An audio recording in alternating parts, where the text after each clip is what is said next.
দলদের সজাগ থাকলে তারা কোনোভাবেই যেন দলের মধ্যে না আসতে পারে। এই দলকে আমাদের এক নম্বর টাকা যদি তারা দলের মধ্যে ঢুকে তাহলে আমাদের এই দল আবার রাষ্ট্র ক্ষমতায় আমরা যেতে পারবো না, গেলেও তারা আমাদের ভিতরে থেকে আমাদেরকে বিভ্রান্তি করে আবার আমাদের বদলে দেবে, তাদের থেকে আমাদের সাবধান হবে।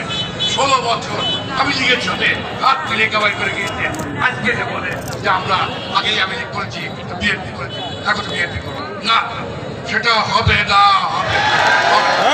ঠিক আছে,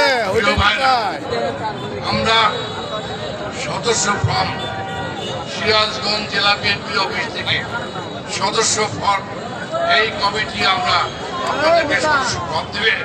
আপনারা দয়া করে যাদেরকে সদস্য করবেন ওই লোকগুলা যেন এই কমিটিতে না আসতে পারে। এইটা আপনাদের প্রশ্রয় দেন, আমরা কিন্তু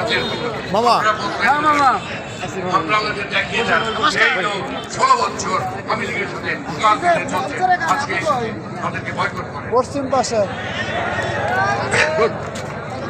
আমার আরেকটা কথা আপনাদের কাছে,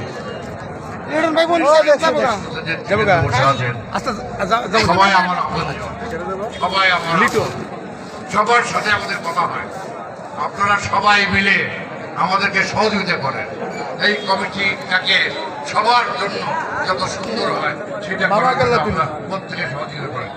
আজকে কে কোথায় ছিল এটা আমাদের বড় কথা না, আমাদের উপর থেকে নির্দেশ আছে। আমাদের এই কমিটির আহ্বায়ক আব্দুল আলী দেখা করি অনেক বছর পর, 3 বছর পর দেখা হবে। সালাম ভাই ফোন দিছে, তাদের নির্দেশ হচ্ছে আমাদের মধ্যে যদি শ্রমিক থাকে, থাকতেই পারে, আমার সাথে নানা কথার মিল হতে নাও পারে, আমার সাথে অল্প কথা ওদের মিল নাও হতে পারে, কিন্তু আমাদের দায়িত্ব এই মুহূর্তে যেহেতু আমাদের আগামী 1 ডিসেম্বরের মধ্যে আমাদেরকে নির্বাচন করতে হবে।